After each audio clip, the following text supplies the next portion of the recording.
Chhattisgarh board कक्षा 12वीं के जितने भी स्टूडेंट हैं दोस्तों, जिनका एग्जाम 11 तारीख को सोमवार को फिजिक्स की परीक्षा होनी है, उनके लिए दोस्तों फिजिक्स का हम लोग इंपॉर्टेंट क्वेश्चन लेकर के आए। ये इंपॉर्टेंट क्वेश्चन दोस्तों हमारे विषय विशेषज्ञों के द्वारा तैयार किया गया है और इन क्वेश्चंस के आने के 100% चांसेस है, क्योंकि ये क्वेश्चन दोस्तों आपके पिछले 6 साल के क्वेश्चन पेपर और मॉडल पेपर के एनालिसिस करने के बाद ही तैयार किया गया है। तो वीडियो को एंड तक देखिएगा, ये क्वेश्चंस की फंसने के 100% चांसेस हैं, तो वीडियो को एंड तक देखकर फिजिक्स का पेपर होगा सेम ऐसा ही पैटर्न का होने वाला है, 2 कॉपी रहेगा।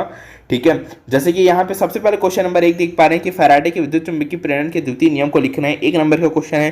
क्वेश्चन नंबर दूसरा जिसमें किसी दर्पण की फोकस दूरी की यहाँ पर अनंत होती है। तीसरा क्वेश्चन है, देख पा रहे हैं चुंबकीय फ्लक्स क्या है, इसका एसआई मात्रक क्या है, लिखिए। आगे चले दोस्तों क्वेश्चन नंबर 4 जिसपे एलईडी क्या है, क्वेश्चन मार्क, आंसर देना होगा। यदि किसी प्रकाश स्रोत लिस्ट के यहाँ पर आकार का होता है तो किस प्रकार का तरंगांग बनता है। आगे चले सेक्शन बी में, तो यहाँ पर ये 2 नंबर का क्वेश्चन होने वाला है। सेक्शन बी के जितने भी प्रश्न होंगे वो सभी 2 नंबर के होंगे। तो आगे चलते हैं, प्रकाश का वर्ण विक्षेपण किसे कहते हैं, मोस्ट इंपॉर्टेंट क्वेश्चन है। ठीक है, सारे क्वेश्चन इंपॉर्टेंट है तो इसकी बिल्कुल नहीं करना है। विनाशी व्यक्तीकरण किसे कहते हैं, इसके लिए दोस्तों यहाँ पर प्रतिबंध लिखना है, मोस्ट इंपॉर्टेंट है, कोई 2 लिखना है। आगे चले क्वेश्चन नंबर 8 की ओर, जिसमें वोल्टामीटर और विभवमापी में 2 अंतर लिखना है। ठीक है, आगे चलते हैं दोस्तों यहाँ पर क्वेश्चन नंबर 9 जिसमें विद्युत विध्रुव आघूर्ण की परिभाषा लिख करके उसका एसआई मात्रक बताना है और वो सदिश राशि की अदिश राशि है, ये भी आपको बताना पड़ेगा। आगे चले दोस्तों क्वेश्चन नंबर 10 जहां पर सिग्नलों की लंबी दूरी तक दोस्तों पराचरण हेतु सूक्ष्म तरंग प्रयुक्त होती है, क्यों, बताइए कमेंट में अगर आप जानते हैं तो। नेक्स्ट सेक्शन में चलते हैं, तो सेक्शन नंबर 3 जिसमें दोस्तों 3 नंबर वाले सारे प्रश्न होंगे। आपके बोर्ड परीक्षा में भी ऐसा ही सेक्शन ए बी सी रहेगा।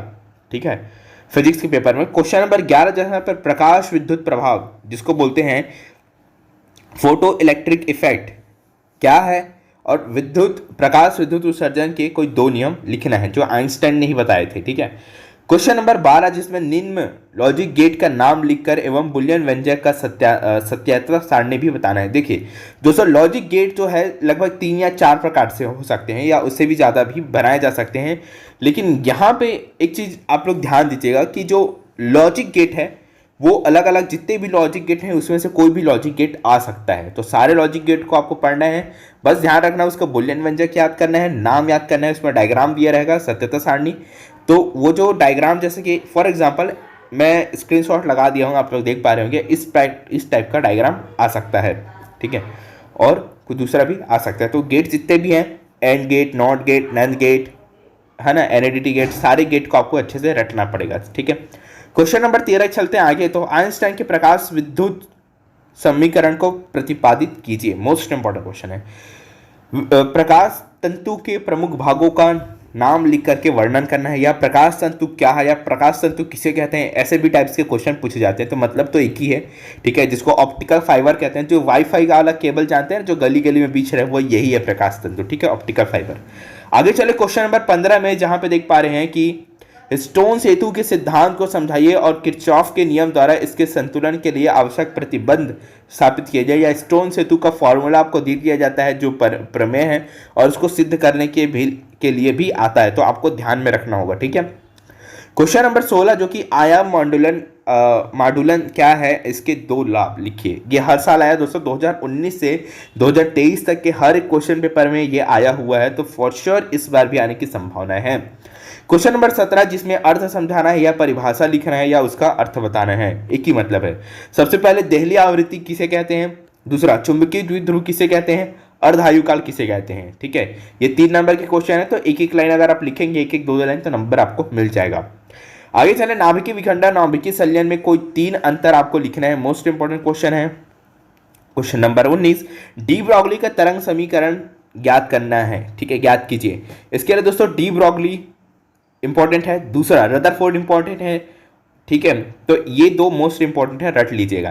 क्वेश्चन नंबर 20 जिसमें क्रांति कोण को परिभाषित कीजिए और इसका माध्यम से अपवर्तनांक के साथ संबंध स्थापित कीजिए, मोस्ट इंपॉर्टेंट क्वेश्चन है। डायग्राम भी बनाना पड़ेगा। ठीक है, जहां जहां डायग्राम यूज हो रहा है वहां पे आपको बनाना पड़ेगा। क्वेश्चन नंबर 21 जहां पे दोस्तों 1000 फेरों वाली कुंडली में 2.5 मतलब 2.5 एम्पियर की विद्युत धारा प्रत्येक के फेरे में 0.5 × 10⁻⁻⁻, यहाँ पर 5 वेबर चुंबकीय फ्लक्स उत्पन्न करती है तो कुंडली का स्वपरिक्रम तो ज्ञात कीजिए। मोस्ट इंपॉर्टेंट है ये, आपके अगर नवोद प्रबोध बुक लिए होंगे उसमें ये प्रैक्टिस बैंक में आपको मिल जाएगा ये वाला क्वेश्चन, ठीक है। क्वेश्चन नंबर 22, किसी सेल के विद्युत वाहक बल को परिभाषा लिख करके उसका आंतरिक प्रतिरोध से संबंध स्थापित कीजिए। आगे चलते हैं। क्वेश्चन नंबर 23, जेनर डायोड क्या है, इसका वोल्टेज नियंत्रक के रूप में उपयोग विद्युत परिपथ खींच करके इसका एक अभिलक्षणिक वक्र बनाना है। क्वेश्चन अब सेक्शन 4 का हम लास्ट में देखेंगे किस टाइप का क्वेश्चन आता है, जो कि 4 नंबर का होता है। की बात करें जो कि मोस्ट इंपॉर्टेंट है, 5 नंबर का क्वेश्चन यहाँ से पूछा जाता है, ठीक है। क्वेश्चन नंबर यहाँ पे देख पा रहे हैं 24, जिसमें गॉस के नियम द्वारा दोस्तों रेखीय आवेश के कारण विद्युत क्षेत्र की तीव्रता ज्ञात कीजिए तथा सिद्ध कीजिए कि विद्युत क्षेत्र के व्युत्क्रमानुपाती होता है, ठीक है। तो गॉस के 3 नियम हैं, तीनों को आपको अच्छे से रटना है, ठीक है। एक अंतः बाह्य और एक मध्य वाला, ठीक है, जो एक सिंपल वाला है जिसको बोलते हैं हम लोग। और इसका अथवा में एक आ सकता है संधारित्र किसे कहते हैं, किसी समानांतर प्लेट संधारित्र की धारिता के लिए व्यंजक उत्पन्न कीजिए और संधारित्र का एक उपयोग लिखिए। ये इसके अथवा वाला क्वेश्चन है, ठीक है। या आप इसको बनाइए पहले, एक सेकेंड, आप इसको बनाइए या इसको बनाइए, दोनों में से कोई एक बनाना है अगर आपके पेपर में आता है तब, ठीक है। जो आपको आए वही बनाइए जो इजी पड़ता है आपको। क्वेश्चन नंबर 25 जो कि देख पा रहे हैं, बायो-सैवर्ट का नियम लिखिए तथा इसके नियम की सहायता से वृत्तीय कुंडली में बहने वाली धारा के कारण उसके केंद्र पर उत्पन्न चुंबकीय क्षेत्र की तीव्रता का व्यंजन उत्पन्न कीजिए। मोस्ट इंपॉर्टेंट है।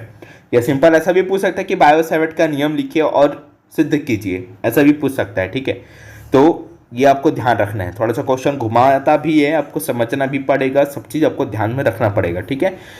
इसके और पे चलें तो यहाँ पे और है, इसके अथवा में है ये कि एम्पेयर का परिपथीय नियम लिखिए तथा इसकी सहायता से किसी धारावाही परिनालिका के अंदर चुंबकीय क्षेत्र की तीव्रता का व्यंजन उत्पन्न कीजिए। ये भी एक क्वेश्चन है, इंपॉर्टेंट है। क्वेश्चन नंबर 26, प्रकाश के व्यक्तीकरण से आप क्या समझते हैं, 2 तरंगों जिनके आयाम A1 या वह A2 तथा कोणीय आवृत्ति है और आरोपित होती है तो समपोषी और विनाशी व्यक्तीकरण की स्थिति में तीव्रता ज्ञात कीजिए। इसके अथवा में जो क्वेश्चन है दोस्तों ये वाला है, देख पा रहे हैं, खगोलीय दूरदर्शी का नामांकित चित्र नामांकित किरण आरेख खोजिए तथा आवर्धन क्षमता के लिए व्यंजन उत्पन्न कीजिए जब अंतिम जो प्रतिबिंब है वो स्पष्ट दृष्टि की न्यूनतम दूरी पर बने। था सेक्शन नंबर डी का कुछ इस प्रकार से क्वेश्चन आता है जिसमें विजय अपने घर पे लगे ऐसा टाइप्स का एक थ्योरी दिया रहता है, ठीक है, इतना बड़ा। उस थ्योरी में से दोस्तों आपको 3 क्वेश्चन दिए रहते हैं, ठीक है। नीचे एक और क्वेश्चन है, 3 या 4 क्वेश्चन दिया रहेगा। उन क्वेश्चंस को दोस्तों ये जो थ्योरी लिखा है ना, जैसे कि अनसीन पैसेज हिंदी इंग्लिश में आता है आपका पठित एवं अपठित गद्यांश, ठीक वैसे ही कंसेप्ट को इस पैसेज से समझ करके यहाँ नीचे दिए गए क्वेश्चंस का आपको आंसर देना होता है। पसंद है वीडियो को लाइक करिएगा, चैनल को सब्सक्राइब करिएगा। और ऐसे ही केमिस्ट्री के भी आएंगे, आपके अदर भी सब्जेक्ट्स ही आएंगे, ठीक है। तो चैनल को सब्सक्राइब करके रख लीजिए, वीडियो को लाइक कर लीजिए और शेयर कर दीजिए आपके भाई बहन दोस्तों तक जो कि फिजिक्स की तैयारी जिनको कठिन लगती है। आप लोग बार बार कमेंट करते सर मैं फिजिक्स में वीक हूँ, कैसे पास होऊंगा। तो ये कुछ इंपॉर्टेंट क्वेश्चन थे जिसको आप लोग पढ़ सकते हैं और अच्छा मार्क गेन कर सकते हैं, ठीक है। साथ ही साथ मैंने दोस्तों जो 5 साल के क्वेश्चन पेपर का वीडियो बनाया हुआ है जिसमें इंपॉर्टेंट क्वेश्चन भी मैंने बताया है और उन 5 साल के क्वेश्चन पेपर को भी दिखाया जो कि 2019 से लेकर के 2023 तक के सारे क्वेश्चन पेपर उस वीडियो में मैंने दिखाए हैं। जाकर के वीडियो का आई बटन ऊपर में लिंक मिल रहा होगा या एंड स्क्रीन में इस तरफ या कहीं राइट साइड में आपको दिख रहा होगा, क्लिक करके जाकर के देख सकते हैं।